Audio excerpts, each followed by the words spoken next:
प्रधानमंत्री नरेंद्र मोदी ने काशी तमिल संगमम का किया शुभारंभ। कार्यक्रम को बताया भारत की सांस्कृतिक विविधता का जश्न।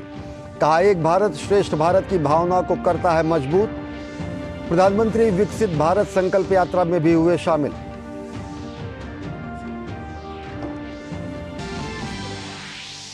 प्रधानमंत्री नरेंद्र मोदी ने सूरत में हीरे और आभूषण कारोबार के लिए दुनिया के सबसे बड़े व्यावसायिक केंद्र का किया शुभारंभ।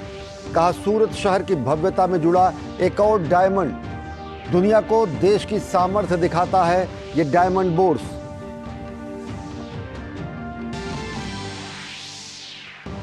पीएम ने सूरत हवाई अड्डे का नया टर्मिनल राष्ट्र को किया समर्पित। अंतर्राष्ट्रीय हवाई अड्डे का मिला दर्जा। व्यस्त समय में 1200 घरेलू और 600 अंतर्राष्ट्रीय यात्रियों की सुविधा मुहैया कराने में सक्षम।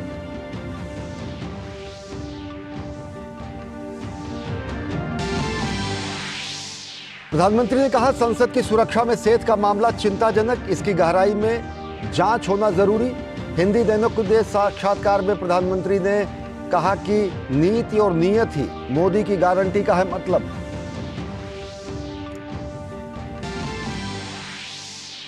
दक्षिण में तमिलनाडु और केरल में अलग अलग स्थानों पर सोमवार तक भारी बारिश जारी रहने की आशंका। उत्तर भारत में लगातार तापमान में गिरावट से बढ़ी ठंड। जम्मू कश्मीर में भारी बर्फबारी।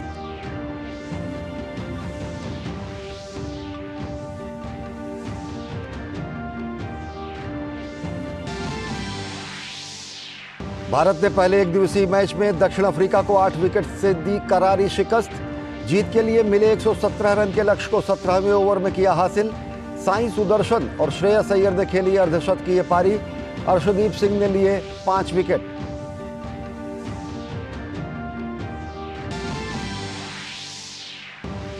पहले खेलो इंडिया पैरा गेम्स का सफलतापूर्वक समापन। राजधानी दिल्ली में आयोजित हुआ रंगारंग समापन समारोह। 105 पदक के साथ हरियाणा रहा पहले स्थान पर।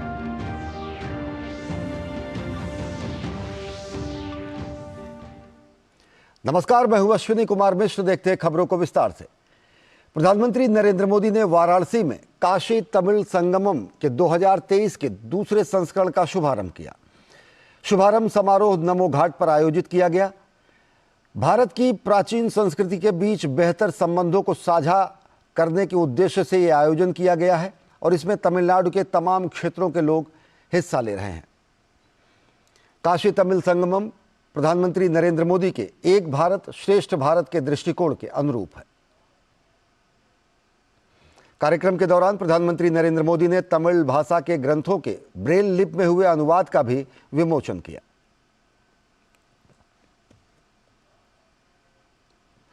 प्रधानमंत्री नरेंद्र मोदी ने कन्याकुमारी वाराणसी तमिल संगमम ट्रेन को भी हरी झंडी दिखाई।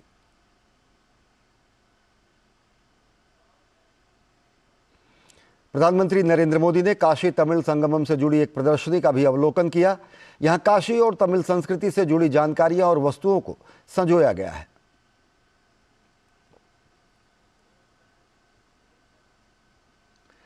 काशी तमिल संगमम के शुभारंभ समारोह में प्रधानमंत्री नरेंद्र मोदी ने काशी और तमिल की शानदार संस्कृति का जिक्र किया।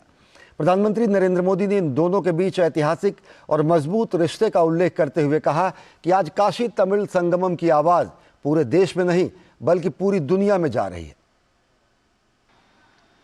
तमिलनाडु से काशी आने का मतलब है महादेव के एक घर से उनके दूसरे घर आना। तमिलनाडु से काशी आने का मतलब है मदुरई मीनाक्षी के यहां से काशी विशालाक्षी के यहां आना।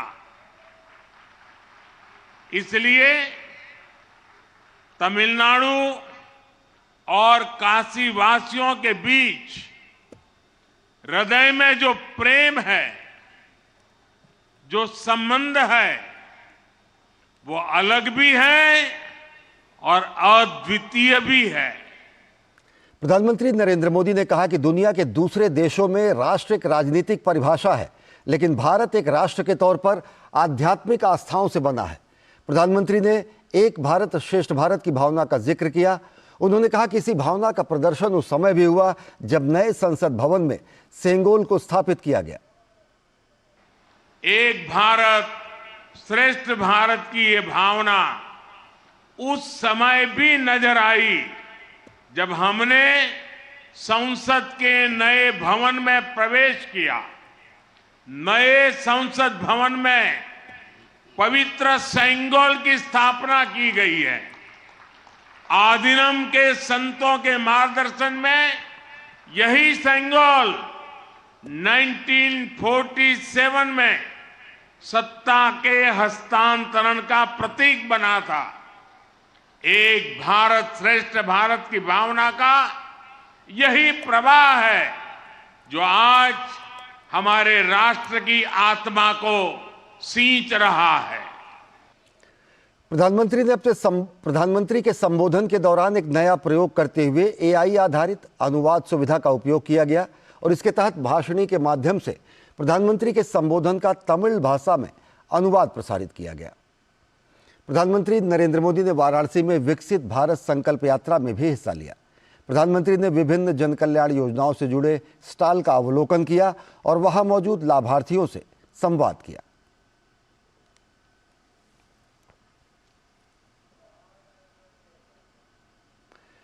प्रधानमंत्री नरेंद्र मोदी ने नन्हे मुन्ने स्कूली बच्चों से भी मुलाकात की।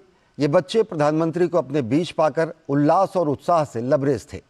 प्रधानमंत्री ने बच्चों से उनकी पढ़ाई लिखाई और खेलकूद के बारे में बातें की।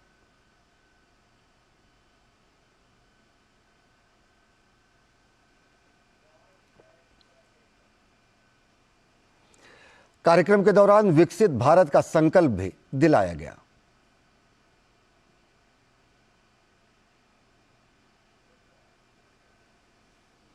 वाराणसी में विकसित भारत संकल्प यात्रा को संबोधित करते हुए प्रधानमंत्री नरेंद्र मोदी ने कहा कि यह पहल जन कल्याण योजनाओं को जन जन तक ले जाने की मुहिम है। प्रधानमंत्री नरेंद्र मोदी ने कहा कि वो देशवासियों से जानना चाहते हैं कि उन्होंने जन कल्याण के जो कदम उठाए हैं उनका कितना असर पड़ा है।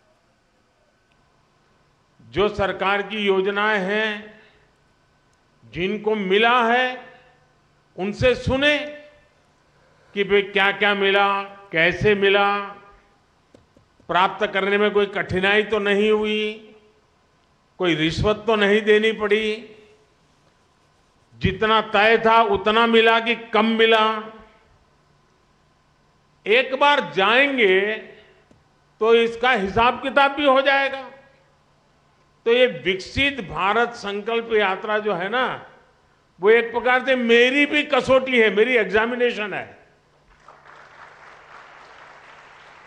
कि मैंने जो कहा था और जो मैं काम कर रहा था, मैं आपके मुंह से सुनना चाहता था और देश भर से सुनना चाहता हूं कि जैसा मैंने चाहा था वैसा हुआ है कि नहीं हुआ है। प्रधानमंत्री नरेंद्र मोदी ने साल 2047 तक देश को विकसित बनाने का संकल्प एक बार फिर दोहराया।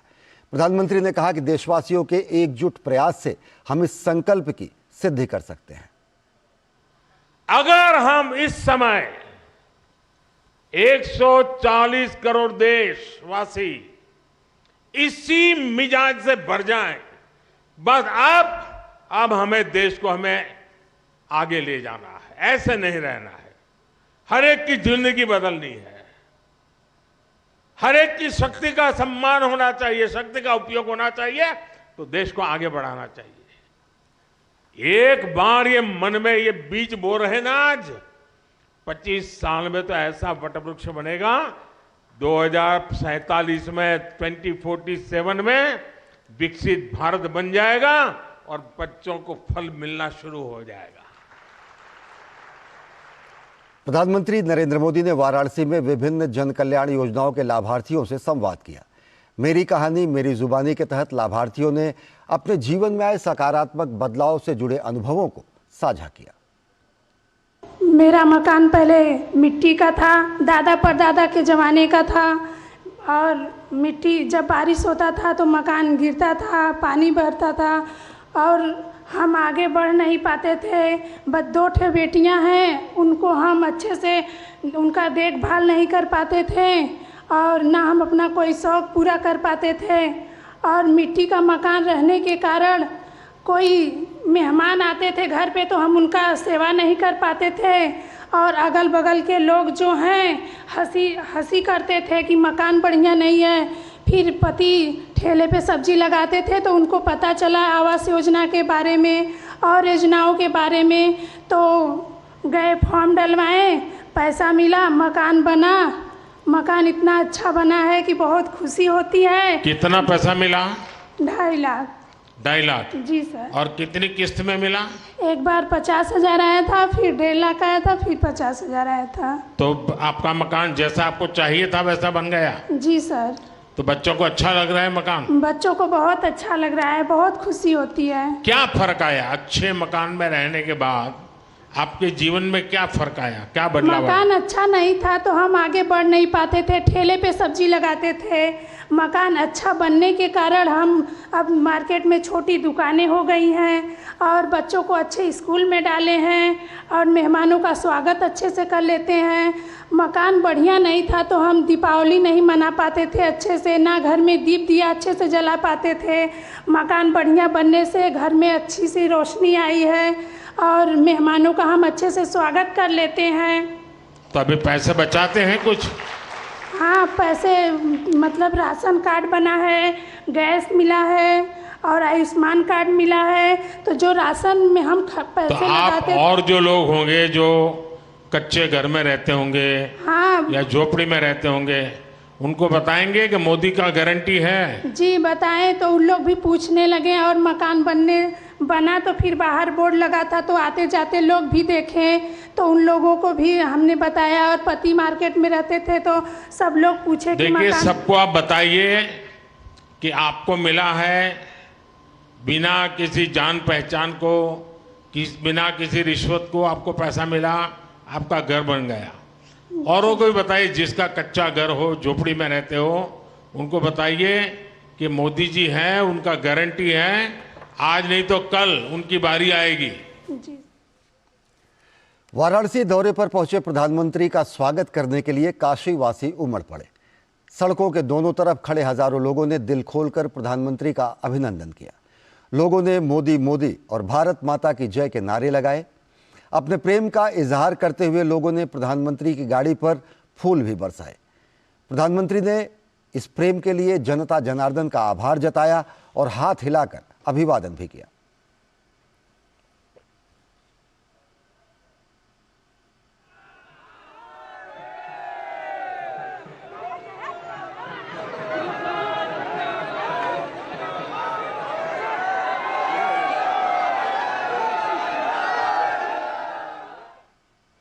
प्रधानमंत्री नरेंद्र मोदी ने अपनी गुजरात यात्रा के दौरान सूरत में जहां डायमंड बोर्स का उद्घाटन किया तो वहीं सूरत वासियों को हवाई अड्डे के नए एकीकृत टर्मिनल भवन की भी सौगात दी।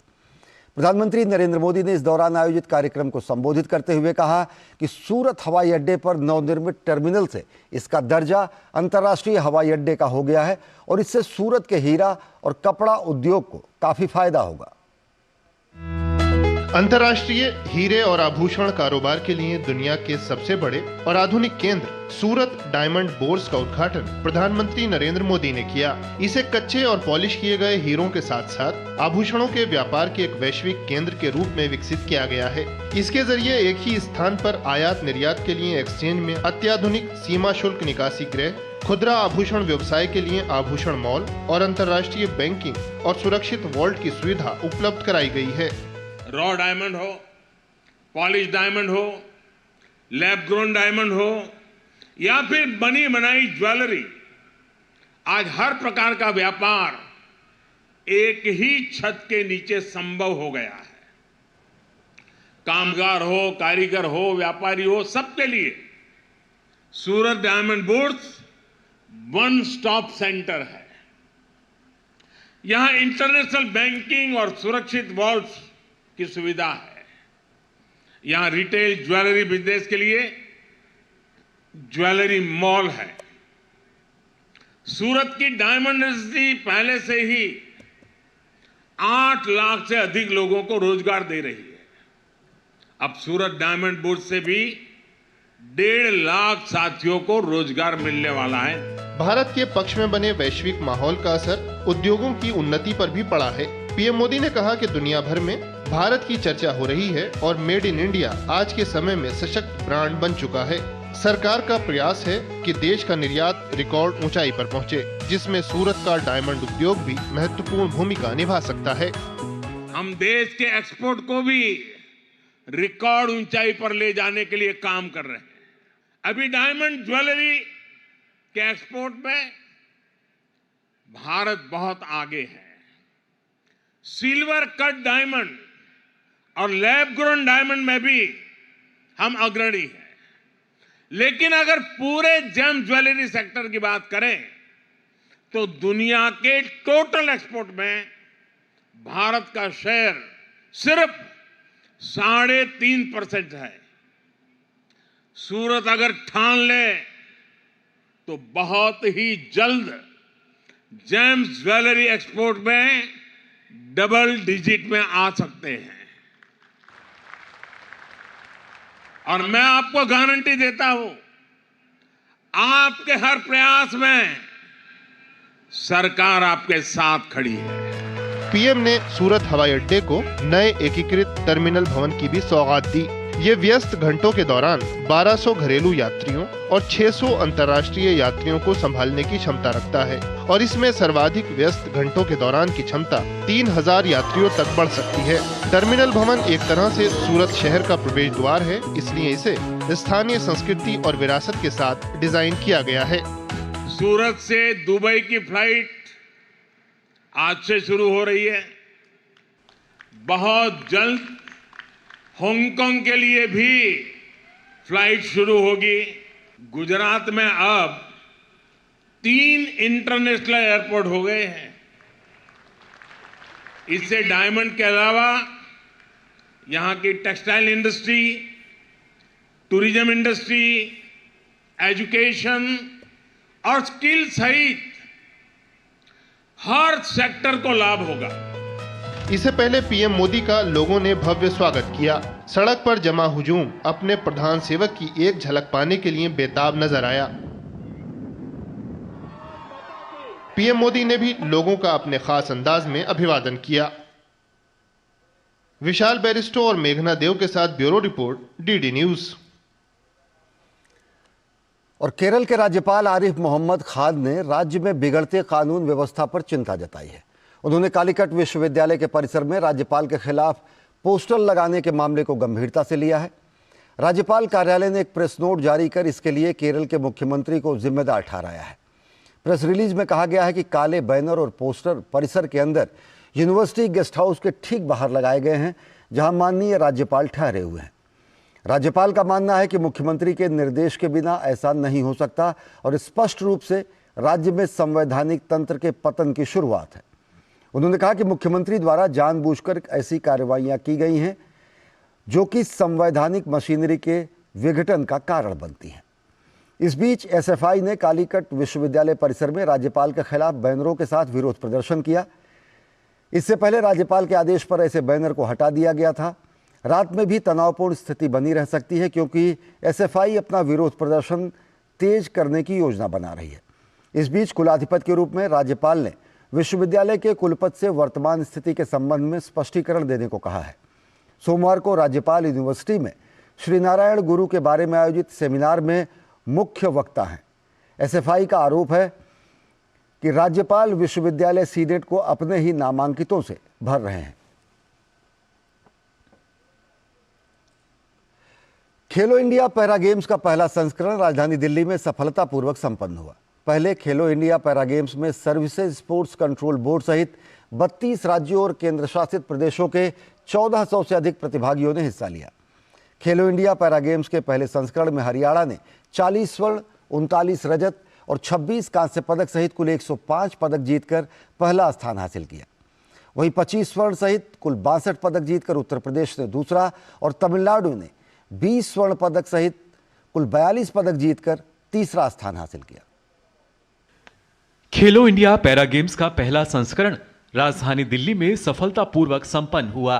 देश के पैरा एथलीटों को अपनी प्रतिभा दर्शाने के लिए प्लेटफॉर्म प्रदान करने के उद्देश्य से केंद्र सरकार द्वारा आयोजित किए गए इन खेलों में देश भर से आए पैरा एथलीटों का दमदार प्रदर्शन देखने को मिला। दिल्ली में आयोजित समापन समारोह में केंद्रीय खेल मंत्री अनुराग सिंह ठाकुर मुख्य अतिथि रहे। समापन समारोह में युवा कलाकारों द्वारा मनमोहक प्रस्तुति देखने को मिली। केंद्रीय खेल मंत्री अनुराग सिंह ठाकुर ने खेलो इंडिया पैरा गेम्स को भारतीय खेलों के इतिहास में एक मील का पत्थर बताया। खेलो इंडिया पैरा गेम्स 2023 शानदार सीजन रहा।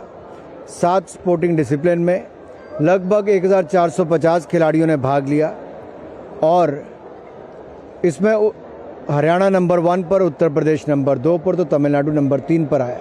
लेकिन सबसे बड़ी बात यह है कि खिलाड़ियों का मनोबल भी बढ़ा, खिलाड़ियों के लिए सुविधाएं भी बढ़ी और खिलाड़ियों ने इतिहास भी रचा है।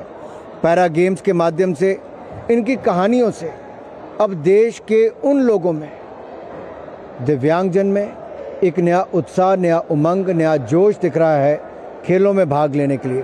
तो प्रधानमंत्री जी की सोच, खेलोगे तो खिलोगे, इसको और बल मिला है और भारत को स्पोर्टिंग सुपर पावर बनाने में इसका और सहयोग मिलेगा। खेलो इंडिया के तहत पहली बार पैरा गेम्स का आयोजन किया गया। दिल्ली के 3 स्टेडियम में 10 से 17 दिसंबर के बीच इन खेलों का आयोजन हुआ। खेल मंत्री ने कहा कि केंद्र सरकार भारतीय खिलाड़ियों को हर सुविधा प्रदान करने के लिए प्रतिबद्ध है ताकि वे राष्ट्रीय और अंतर्राष्ट्रीय स्तर पर शानदार प्रदर्शन कर सकें। पहले खेलो इंडिया पैरा गेम्स में सर्विसेज स्पोर्ट्स कंट्रोल बोर्ड सहित 32 राज्यों एवं केंद्र शासित प्रदेशों के 1400 से अधिक प्रतिभागियों ने हिस्सा लिया। पैरा गेम्स में पैरा एथलेटिक्स, पैरा निशानेबाजी, पैरा तीरंदाजी, para football, para badminton, para table tennis और पैरा भारोत्तोलन सहित 7 स्पर्धाओं का आयोजन हुआ। खेलो इंडिया पैरा गेम्स के पहले संस्करण में हरियाणा का दबदबा देखने को मिला। हरियाणा ने 40 स्वर्ण, 39 रजत और 26 कांस्य पदक सहित कुल 105 पदक जीतकर पहला स्थान प्राप्त किया। वहीं उत्तर प्रदेश ने 25 स्वर्ण सहित कुल 62 पदक जीतकर दूसरा और तमिलनाडु ने 20 स्वर्ण सहित कुल 42 पदक जीतकर तीसरा स्थान हासिल किया। खेलो इंडिया पैरा गेम्स देश के पैरा एथलीटों के लिए एक शानदार मंच के रूप में सामने आया है। इस पहले संस्करण में 1400 से अधिक प्रतिभागियों ने अपनी खेल प्रतिभा का लोहा मनवाया। कुल मिलाकर हम ये कह सकते हैं कि इस मंच ने देश के पैरा खिलाड़ियों को हौसले की उड़ान दी है। आने वाले समय में इस मंच से बहुत सारे ऐसे खिलाड़ी सामने आएंगे जो कि वैश्विक मंच पर देश का झंडा बुलंद करने के लिए तैयार होंगे। कैमरामैन मोहित के साथ मैं सुशील कुमार, डीडी न्यूज, दिल्ली। और पहले एक दिवसीय मैच में दक्षिण अफ्रीका को भारत ने 8 विकेट से हरा दिया। दक्षिण अफ्रीका से जीत के लिए मिले 117 रन के लक्ष्य को भारत ने 2 विकेट गंवाकर 17वें ओवर में हासिल कर लिया। लक्ष्य का पीछा करते हुए भारत की तरफ से श्रेयस अय्यर और साई सुदर्शन ने अर्धशतकीय पारी खेली। श्रेयस अय्यर ने 52 रन का योगदान दिया। अपने करियर का पहला वनडे खेल रहे साई सुदर्शन ने नाबाद 55 रन बनाए। इस जीत के साथ भारत ने 3 मैच की सीरीज में 1-0 की बढ़त बना ली है। इससे पहले टॉस जीतकर पहले बल्लेबाजी करने उतरी दक्षिण अफ्रीका की पूरी टीम 116 रन पर सिमट गई। दक्षिण अफ्रीका की शुरुआत खराब रही। अर्शदीप सिंह ने अफ्रीकी टीम को दूसरे ओवर में 2 झटके दिए। अर्शदीप ने रीजा हेंड्रिक्स और वान डुसेन को 0 पर चलता किया। टोनी डी जॉर्जी को 28 रन पर आउट करके अर्शदीप ने टीम को तीसरी सफलता दिलाई। इसके बाद आवेश खान ने एडन मार्करम, वियान मुल्डर और डेविड मिलर को आउट किया। भारत की तरफ से अर्शदीप सिंह ने 5 और आवेश खान ने 4 विकेट हासिल किए। तो बुलेटिन में फिलहाल इतना ही। देश और दुनिया की ताज़ा तरीन खबरों के लिए देखते रहिए डीडी न्यूज़। नमस्कार।